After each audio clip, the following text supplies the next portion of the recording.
5 राजनीतिक दलको साझा संकल्प हो। यस हिसाबले हामीले शीर्षकका रूपमा यसलाई न्यूनतम नीतिगत प्राथमिकता र साझा संकल्प भनेर नामाकरण गरेका छौँ। यो 5 राजनीतिक दलको न्यूनतम नीतिगत प्राथमिकता हो र साझा संकल्प हो। यो देशवासीका समक्षमा यो अहिलेको सरकार यही न्यूनतम नीतिगत प्राथमिकता र साझा संकल्पको मार्गदर्शनमा अगाडि बढ्छ भनेर हामीले चाहिँ संकल्प गर्न चाहेका हौँ। म सरसर्ती यो न्यूनतम नीतिगत प्राथमिकता र साझा संकल्प वाचन गर्ने अनुमति चाहन्छु। प्रस्तावना। निराशा चिर्दै भरोसा जगाउँदै संघीय लोकतान्त्रिक गणतन्त्र स्थापनाका लागि अमूल्य जीवन उत्सर्ग गर्नुहुने प्रात स्मरणीय महान शहीदहरूप्रति श्रद्धासुमन, आन्दोलनको नेतृत्व गर्नुहुने अग्रजहरूप्रति उच्च सम्मान र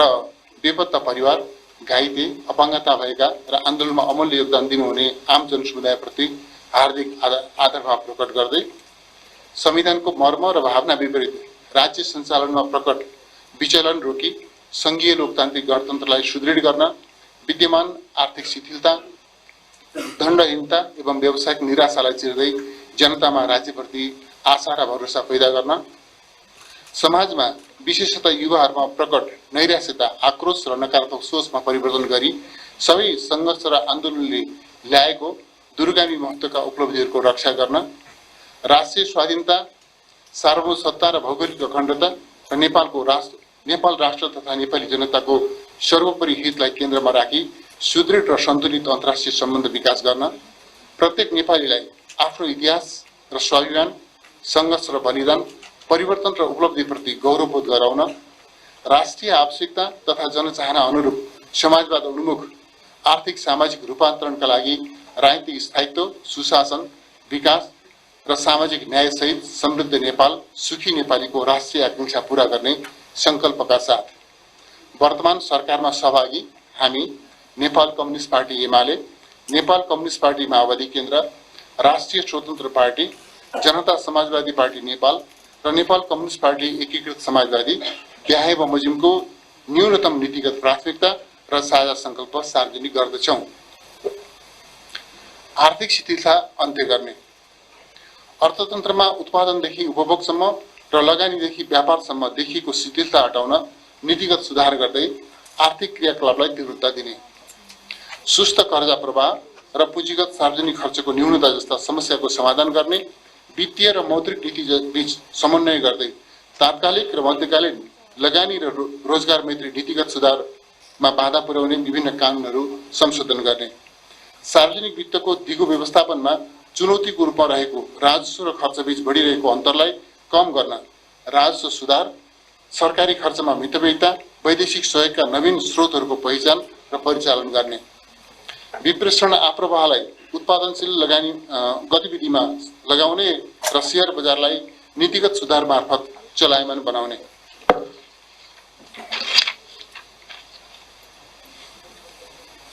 सहुलियतमा रहेको हरित वित्त, अन्तर्राष्ट्रिय बजारमा पहुँच र प्रविधि हस्तान्तरणलाई केन्द्रबिन्दुमा राखी अति कम विकसित राष्ट्रको दर्जाबाट स्तरोन्नति भएपछिको संक्रमणकालीन रणनीति कार्यान्वयन गर्ने, 15औं योजनाको कार्यान्वयन अवस्थाको वस्तुनिष्ठ समीक्षा सहित 16औं राष्ट्रिय योजना प्रारम्भ गर्ने, यस आवधिक योजना आरम्भ गर्दा डिजिटलाइजेसन, पर्यटन, कृषि, ऊर्जा र हरित औद्योगिकरणलाई रोजगारमूलक आर्थिक वृद्धि एवं संरचनागत रूपान्तरणका नयाँ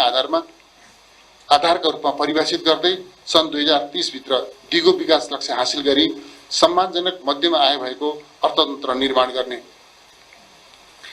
वित्तीय संस्थालाई विसङ्गति मुक्त बनाउने, वित्तीय संस्थाहरूमा उत्पन्न समस्या समाधान गर्न विभिन्न समयमा गठित आयोगहरूका सुझावलाई क्रमशः कार्यान्वयन गर्दै सहकारी, लघुवित्त संस्था एवं अनुचित लेनदेनसँग सम्बन्धित समस्या समाधान गर्ने, सहकारी कर्जा असुली न्यायाधिकरणको गठन गर्ने र सहकारी बचत तथा कर्जा संरक्षणको सुरुवात गर्ने, ठूलो कारोबार गर्ने सहकारीलाई केही समय राष्ट्र बैंकको नियमन र सुपरिवेशनमा राख्न कानुनी प्रबन्ध गर्ने, बचत तथा ऋण सहकारी संस्थाको नाममा रहेका सम्पत्तिको धितोमा नेपाल राष्ट्र बैंकबाट छोटो अवधिको पुनर्कर्जा उपलब्ध गराउने, हाललाई बचत तथा ऋण कारोबार गर्ने संस्थाको दर्ता र कार्यक्षेत्र विस्तार अनुमति तथा सेवा केन्द्र स्वीकृत बन्द गर्ने, लघु वित्तका ऋणीहरूको कर्जा पुनर्तालिकीकरण तथा पुनर्संरचनाको व्यवस्था गर्ने, संघीयता कार्यान्वयन र सार्वजनिक संरचनागत सुधार, संघीयता कार्यान्वयनका समस्या समाधान गर्ने, सार्वजनिक सेवा प्रवाहमा सुधार गर्न, सुशासन प्रवर्धन गर्न, व्यावसायिक वातावरण निर्माणमा असहज र असान्दर्भिक नीति तथा कानुनमा परिमार्जन गर्ने, संगठन संरचनामा कायम रहेको दोहोरोपना हटाई चुस्त र मितव्ययी संरचना निर्माण गर्ने, राज्यका निकायबीच अन्तर समन्वय कायम गरी प्रविधि आधारित सुधार निर्देशित अनुगमन प्रणाली स्थापना गर्ने, समावेशिता, धर्मनिरपेक्षता सहित संघीयता कार्यान्वयनसँग सम्बन्धित बाँकी कानुन निर्माण गरी सबै तहका सरकारलाई प्रभावकारी बनाउने, आम नागरिकलाई सहज र छरितो ढङ्गबाट निष्पक्ष न्यायको सुनिश्चितता गर्न न्यायपालिकाको संरचनागत सुधारका लागि सुझाव तथा सिफारिस गर्न उच्च स्तरीय आयोग गठन गर्ने, नागरिक प्रशासन सुरक्षा निकाय सार्वजनिक संस्थानलाई सक्षम र जनउत्तरदायी बनाउन नीति संरचना र प्रणालीमा सुधार गर्नका लागि विज्ञ सम्मिलित कार्यदल गठन गर्ने, छरितो सेवा प्रवाहसँगै सुशासन, सार्वजनिक पदमा रहेका सबै भ्रष्ट सबै निकममा कुरूपमा व्याप्त भावनालाई बदल्न बेइमानी गर्नेले कानुनी रूपमा सजाय पाउँछ भन्ने उदाहरण प्रस्तुत हुने गरी सार्वजनिक प्रशासन, न्यायालय र सम्बद्ध नियामक निकायहरूमा जवाबदेहिता सुनिश्चित गर्ने, लाइनमा रहेका सबैको पालो आउँछ भन्ने मान्यतालाई बल पुर्याउने दिगो प्रणाली विकास गरी जनतामा राज्यप्रतिको भरोसा जगाउने, कार्य सम्पादन करार सम्बन्धी विद्यमान निर्देशिकालाई परिमार्जन गरी प्रमुख पदमा बहाल कर्मचारीसँग वस्तुनिष्ठ मूल्याङ्कन र मापन योग्य परिसूचकहरूका आधारमा कार्य सम्पादन सम्झौता गर्ने, राष्ट्रिय परिचय पत्रलाई प्रचलनमा ल्याउने, फरक फरक कार्यालयमा नागरिकता लगायत कागजात पटक पटक बुझाउनु पर्ने झन्झटलाई हटाउन नागरिक एपलाई सुदृढ गरी त्यसै मार्फत सबै प्रकारको सेवा उपलब्ध गराउने, सरकारी सेवाहरू तोकिएको समयमा उपलब्ध गराउन टाइम कार्ड प्रणाली लागू गर्ने, सार्वजनिक खरिद प्रक्रियामा उच्चतम क्षमता, दक्षता र सदाचार सुनिश्चित गर्न आवश्यक कानुनी र संस्थागत सुधार गर्ने, सार्वजनिक खरिद अनुगमन कार्यालय र राष्ट्रिय सतर्कता केन्द्रलाई परिणाममुखी र प्रभावकारी बनाउन आवश्यक सुधार गर्ने, अख्तियार दुरुपयोग अनुसन्धान आयोग जस्ता नियामक निकायलाई कानुन, जनशक्ति, स्रोत र साधन सहित अधिकार सम्पन्न बनाई भ्रष्टाचार निवारण र सदाचारको प्रत्याभूति गर्ने, भ्रष्टाचार र अख्तियारको दुरुपयोगसँग जोडिएको विषयको छानबिन र अनुसन्धान गरी कुनै पनि कालखण्डमा भएका भ्रष्टाचार र जो कोही भ्रष्टाचारीमाथि कानुनी कारबाही अगाडि बढाउने, भ्रष्टाचारी एक दिन कानुनको कठघरामा पुग्नेछ भन्ने विश्वास नेपाली समाजमा स्थापित गर्ने, काम, रोजगारी, उद्यमशीलता र स्वदेशी उत्पादन र स्वदेशी उपभोगलाई प्रोत्साहन गर्दै राष्ट्रिय पुँजीको विकास गर्ने, कृषिलाई आर्थिक वृद्धि, रोजगारी सृजना, गरिबी निवारण, औद्योगिकरण, निर्यात व्यापार र आपूर्ति व्यवस्था अभिवृद्धिको प्रमुख क्षेत्रका रूपमा विकास गर्ने, भन्सार नियमनका माध्यमबाट समेत स्वदेशी उद्योग र उत्पादनलाई संरक्षण गर्ने, ज्याला रोजगारी र स्वरोजगार दुवै क्षेत्रमा कामको अवसर सृजना गर्ने गरी मेक इन नेपाल अभियान सञ्चालन गर्ने, स्वदेशको रोजगारीलाई आकर्षक र मर्यादित बनाउने, वैदेशिक रोजगारीलाई सुरक्षित र सिक्ने स्किल गेनको माध्यम बनाउने, रोजगार बैंक, स्टार्टअप कोष र व्यवसाय तालिम केन्द्र बिजनेस इक्युबेसन सेन्टरको स्थापना गरी मेक इन नेपाल र मेड इन नेपाल अभियान प्रवर्धन गर्ने, रोजगारी सृजना हुने क्षेत्रमा राज्यको लगानी बढाउने, गिग अर्थतन्त्रमा युवाहरूको पार्ट टाइम आबद्धतालाई प्रोत्साहित गर्ने, उद्योग व्यापार र सेवा लगायतका सबै क्षेत्रमा व्यावसायिक वातावरण सृजना गरी उद्यमी व्यवसायीहरूको टुटेको मनोबललाई उठाउने, निजी क्षेत्रका सङ्घहरूकै साझेदारीमा हरेक पालिकाहरूमा बजार मिल्दो युवा केन्द्रित सिपमुलो कार्यक्रम सञ्चालन गर्ने, कृषि आधारित उद्योगमा संलग्न हुने नेपालीहरूलाई ऋण तथा सहुलियतका स्किमहरू ल्याउने, पालिका स्तरमा भूमि बैंक जस्ता उपायहरूबाट जमिनको व्यवस्था गर्ने, स्थानीय बैंक वित्तीय संस्थाहरू मार्फत पुँजीको व्यवस्था गर्ने, सिंचाई मल औजार उपकरण आदिको प्रबन्ध गर्ने, कृषि उपजको बिमा गर्ने, त्यसको समर्थन मूल्य तोक्ने र व्यावसायिक उत्पादनकर्तासँग अग्रिम खरिद सम्झौता सहितको प्रणाली विकास गर्ने, व्यवसाय लगानी र व्यापारसँग सम्बन्धित अन्तर्राष्ट्रिय बेन्चमार्किङका सूचकाङ्कहरूमा सुधार गर्ने, उद्योग, कृषि तथा पशुपालन क्षेत्रमा आयात प्रतिस्थापनसँगै निर्यातको सम्भावना भएका उत्पादनमा आत्मनिर्भरता बढाउने योजना अघि बढाउन तरकारी, फलफुल र माछा लगायतका खाद्य वस्तु, जुत्ता, सिमेन्ट, आँखाको इन्ट्राक्युलर लेन्स लगायतका औषधि आदिको उत्पादन र उपभोगलाई प्राथमिकता दिने, आर्थिक संभाव्यताका रूपमा उद्योगहरूलाई सार्वजनिक निजी साझेदारीको अवधारणा अनुरूप पुनः सञ्चालनमा ल्याउने, काम, रोजगारी र सामाजिक सुरक्षाका प्रबन्धबाट सबैका लागि नियमित कमाइ हुने वातावरण बनाउने, शिक्षा, स्वास्थ्य र सामाजिक सुरक्षा, सबैको समान पहुँच भएको, राष्ट्र, समाज र जीवनसँग जोडिएको र समय अनुरूप अनुमोदित हुने गुणस्तरीय शिक्षा नीति अवलम्बन गर्दै उद्यमशील शिक्षित युवाको नीति कार्यान्वयन गर्ने, मौलिक हकको रूपमा रहेको स्वास्थ्य, खाद्य, आवास र खानेपानीको अधिकार सुनिश्चित गर्ने, श्रमको सम्मान, मर्यादित काम, न्यायोचित ज्याला, सामाजिक सुरक्षा एवं असल औद्योगिक श्रम सम्बन्धलाई श्रम नीतिका आधारभूत मान्यताका रूपमा स्थापित गर्ने, मजदुर, किसान, श्रमजीवी र विभिन्न वर्गलाई समृद्धिको केन्द्रमा राख्ने, निशुल्क तथा अनिवार्य शिक्षा सम्बन्धी ऐन तथा नियमावलीको मर्म र भावना कार्यान्वयन गरी जनताको शिक्षा पाउने अधिकार सुनिश्चित गर्ने, विश्वविद्यालयहरूमा विद्यमान समस्याको तत्काल समाधान गरी उच्च शिक्षाका निम्ति विदेश जानुपर्ने अवस्थाको अन्त्य गर्ने, शिक्षा र रोजगारीको बीचमा सन्तुलन कायम गर्ने, सरकारी र निजी क्षेत्रको शैक्षिक गुणस्तर र उत्पादनमा रहेको अन्तरलाई न्यूनीकरण गर्ने, डिजिटल माध्यमबाट ई-लर्निङको प्रयोग गरी शिक्षालाई आधुनिकीकरण गर्ने, अवकाश प्राप्त सरकारी कर्मचारी र इच्छुक बुद्धिजीवीलाई शैक्षिक क्षेत्र सुधारका लागि स्वयंसेवक शिक्षक बन्ने अवसर सृजना गर्ने, नेपाल बाहिर दक्षता हासिल गरेको जनशक्तिले नेपालको शिक्षा क्षेत्रमा योगदान दिने वातावरण सृजना गर्ने, सबै जनतामा निरोगी रहने उपायबारे सचेतना अभिवृद्धि गर्ने, सबै पालिकामा आधारभूत स्वास्थ्य सुविधा पुर्याउने, दायरा बढाउँदै किफायती स्वास्थ्य बीमा कार्यक्रम मार्फत नागरिकको स्वास्थ्य उपचार सहज बनाउने, सरकारी, सामुदायिक र निजी क्षेत्रबाट प्रदान गरिने स्वास्थ्य सेवाको गुणस्तर सुनिश्चितताका लागि अधिकार सम्पन्न नियमनकारी निकाय, राष्ट्रिय प्रत्यायन प्राधिकरण केन्द्र, रोग नियन्त्रण केन्द्र र खाद्य तथा औषधि नियमन प्राधिकरण बनाई स्वास्थ्य सेवाको नियमन गर्ने, आवास विहीनलाई सुरक्षित आवास र मर्यादित जीवन उपलब्ध गराउने, भत्ताका रूपमा सुरु गरिएको सामाजिक संरक्षणका कार्यक्रम, ज्येष्ठ नागरिक, एकल महिला, अपाङ्गता भएका व्यक्ति, बालबालिकाका हितका कार्यक्रम आदिलाई रूपान्तरण गर्न स्वदेश तथा विदेशमा ज्याला, रोजगारी तथा स्वरोजगारीमा रहेका सबैलाई समेट्ने गरी सुरु गरिएको योगदानमा आधारित सामाजिक सुरक्षा कार्यक्रम, स्वास्थ्य बीमा, सामाजिक सुरक्षा कोष, कर्मचारी सञ्चय कोष आदिले दिइरहेको सेवालाई सुदृढ गर्ने, रोजगारीको उमेर भएका हरेक व्यक्तिलाई काम अघि सामाजिक सुरक्षा नम्बरको अनिवार्य व्यवस्था गरी नयाँ प्रणालीलाई प्रभावकारी र दिगो बनाउने, पालिकाहरूमा रहेको रोजगार सूचना केन्द्र मार्फत श्रमिक पञ्जीकरणको प्रणाली सुरु गरी श्रमिकहरूको तथ्याङ्क व्यवस्थित गर्ने, भौतिक पूर्वाधार विकास र अन्तर्निकाय समन्वय, राष्ट्रिय पूर्वाधारमा अन्तर्निकाय समन्वय सुनिश्चित गर्ने, यातायात र सडकलाई आर्थिक विकासका पूर्वाधार आपूर्ति व्यवस्थाको मेरुदण्ड, नागरिकले पाउने सुविधा एवं समुदाय बीचको अन्तर सम्बन्धको माध्यमका रूपमा विकास गर्ने, पूर्वाधार विकासमा रहेको दोहोरोपन र भौगोलिक तथा प्रादेशिक असन्तुलन हटाउने, पूर्वाधार विकास सम्बन्धी आयोजनाहरू नीति, कार्यक्रम तथा बजेटमा पर्ने तर वर्षसम्म कार्यान्वयन नहुने अवस्थाको अन्त्य गर्ने, निर्माणाधीन पूर्वाधार आयोजनाहरूको कार्यान्वयनलाई तीव्रता दिने, सम्पन्न भइसकेका आयोजनाहरूको तत्काल भुक्तानी गर्ने व्यवस्था मिलाउने र समयमै कार्य सम्पादन नगर्ने निर्माण कम्पनीहरूको लाइसेन्स खारेज गरी क्षतिपूर्ति असुल गर्ने,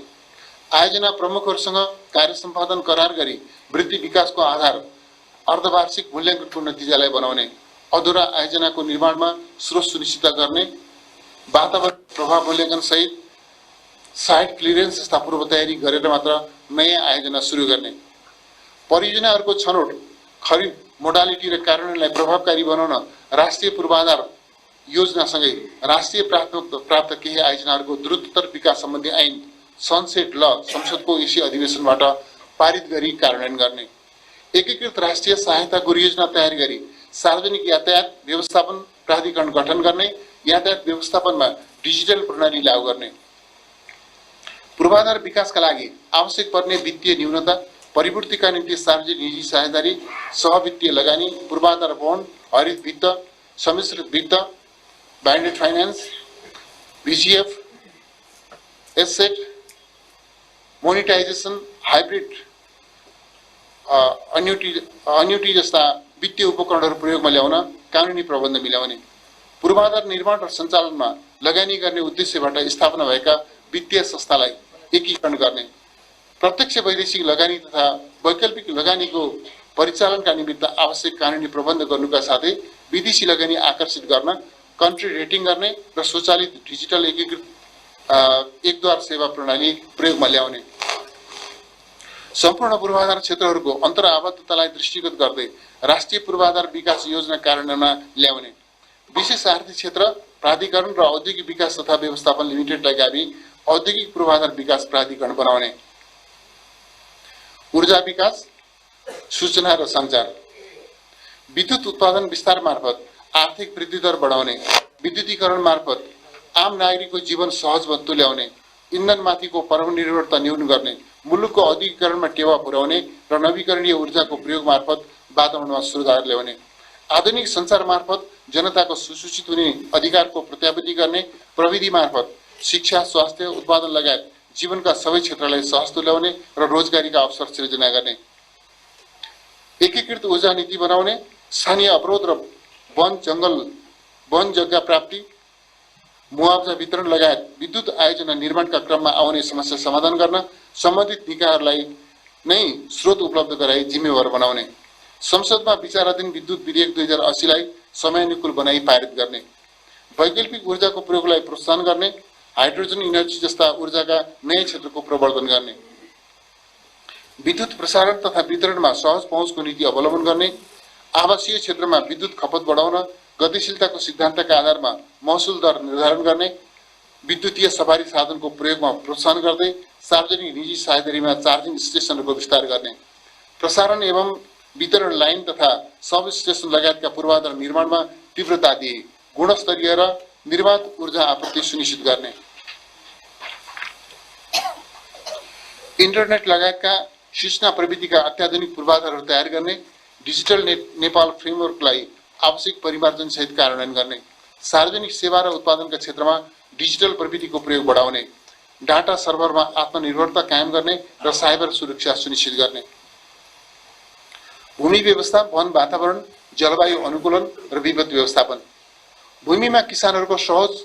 सहज पहुँच उपलब्ध गराउन, भूमिको वैज्ञानिक व्यवस्थापन मार्फत यसको सही सदुपयोग गर्न र आवास सम्बन्धी मौलिक हक कार्यान्वयनको सुनिश्चितता गर्न आवश्यक प्रक्रिया अगाडि बढाउने, जलवायु परिवर्तनले उत्पन्न गरेको जोखिम न्यूनीकरण गर्ने, वातावरणको सुरक्षा गर्ने र हरित अर्थतन्त्रको विकास गर्ने,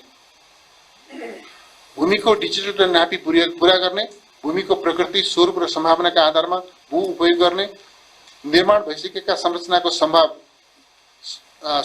सम्भव सुधार र उपयुक्त विकल्पको योजना सहित भू उपयोग नीति र कानुनको कार्यान्वयन गर्ने,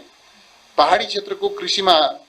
क्षति पुर्याइरहेका जनावरहरूको व्यवस्थापनका लागि वन तथा राष्ट्रिय निकुञ्ज सम्बन्धी कानुनहरूमा परिवर्तन गर्ने, खोला नदीका किनारमा उपयोगहीन रहेका बाँझो जग्गाको वैज्ञानिक भू उपयोग गर्ने, 2 वर्षभित्र सुकुम्बासी, मुक्त हलिया, मुक्त कमैया र अव्यवस्थित बसोबासीको समस्या समाधान गर्ने, जलवायु परिवर्तनका मुद्दालाई अन्तर्राष्ट्रियकरण गर्न, जलवायु सङ्कटले अकल्पनीय तथा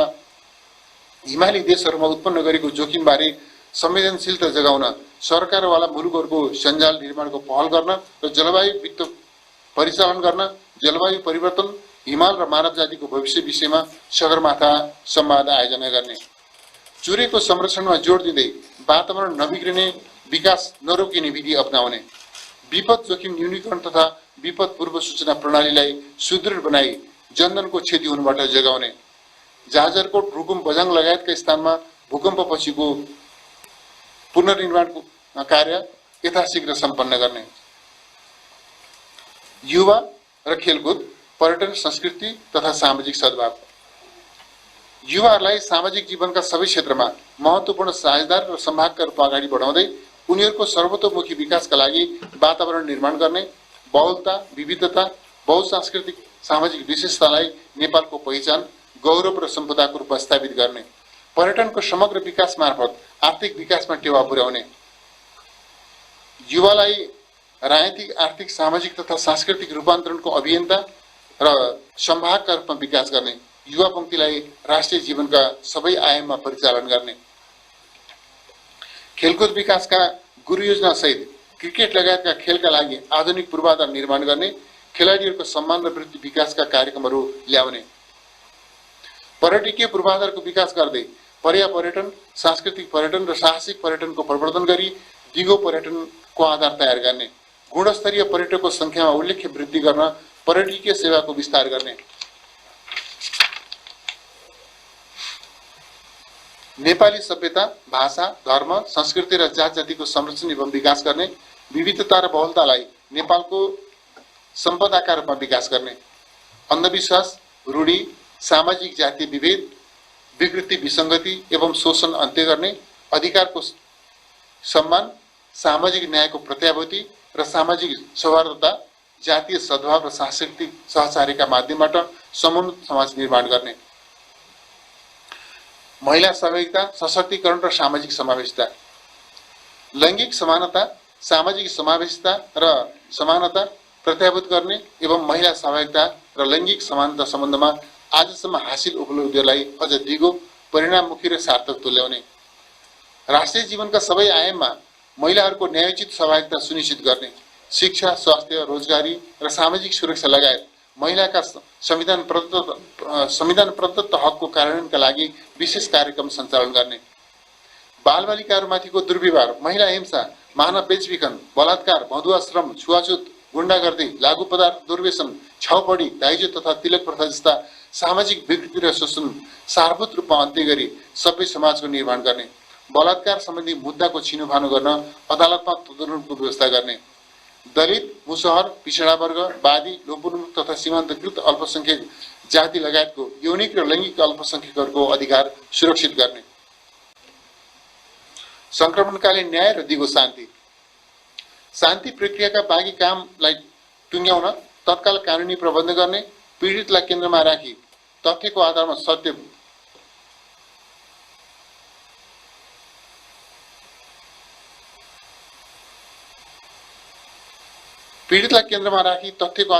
स्थापित गर्ने, सत्यको आधारमा न्याय, क्षतिपूर्ति, परिपूरण, माफी र मेलमिलापका माध्यमबाट द्वन्द्व सृजित पीडाको सम्बोधन गर्ने,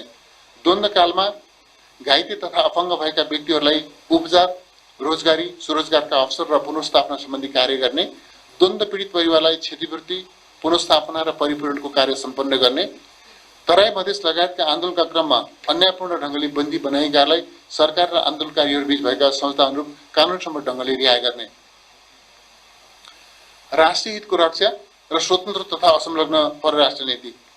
नेपालको राष्ट्रियता, सार्वभौमसत्ता, भौगोलिक अखण्डता, स्वाधीनता, स्वतन्त्रता, स्वाभिमान र राष्ट्रिय हितको रक्षालाई केन्द्रबिन्दुमा राख्ने, संयुक्त राष्ट्र सङ्घको बडापत्र, पञ्चशीलको सिद्धान्त, विश्व शान्तिका मान्यता, अन्तर्राष्ट्रिय प्रतिबद्धता र न्यायमा आधारित स्वतन्त्र, तटस्थ र असंलग्न परराष्ट्र नीति अवलम्बन गर्ने, विदेश सम्बन्ध सञ्चालनमा सार्वभौम समानता, पारस्परिक हित र सम्मानलाई केन्द्रबिन्दुमा राखी दुवै छिमेकी मुलुकहरू लगायत सबै मित्र राष्ट्रहरूसँग सन्तुलित, विश्वसनीय र मैत्रीपूर्ण सम्बन्ध सञ्चालन गर्ने, नेपालको भौगोलिक अखण्डता, सार्वभौमसत्ता, स्वाधीनता र स्वतन्त्रतालाई थप सुदृढ बनाउने, लिम्पियाधुरा, लिपुलेक, कालापानी, सुस्ता लगायतका नेपाली भूमि फिर्ता लिन प्रभावकारी कूटनीतिक प्रयास अगाडि बढाउने, सीमाको प्रभावकारी व्यवस्थापन गर्ने, नेपालको हित संरक्षण र प्रवर्धन हुने गरी विद्यमान सन्धि सम्झौताहरूको पुनरावलोकन गर्ने, आवश्यकता अनुसार नयाँ सन्धि सम्झौताहरू गर्ने, द्विपक्षीय र बहुपक्षीय संस्थामा आबद्धता वृद्धि गर्ने, राष्ट्रियता, राष्ट्रिय सुरक्षा, परराष्ट्र सम्बन्ध, प्रमुख आर्थिक विषय एवं रणनीतिक पूर्वाधार लगायतका राष्ट्रका आधारभूत विषयहरूमा राष्ट्रिय सहमति निर्माणको लागि प्रयास गर्ने, नागरिकता वितरणको कार्यलाई सहज बनाउने, गैर आवश्यक नेपाली डायस्पोराहरूको सिप पुँजी राष्ट्रिय हितमा प्रयोग गर्दै उनीहरूको जायज चासोलाई सम्बोधन गर्ने, केपी शर्मा ओली अध्यक्ष नेकपा एमाले, पुष्पकमल दाहाल प्रचण्ड अध्यक्ष नेकपा माओवादी केन्द्र, माधव कुमार नेपाल अध्यक्ष नेकपा एकीकृत समाजवादी, रवि लामिछाने सभापति राष्ट्रिय स्वतन्त्र पार्टी, उपेन्द्र यादव अध्यक्ष जनता समाजवादी पार्टी नेपाल, मिति 2080 चैत्र 6 गते। धन्यवाद।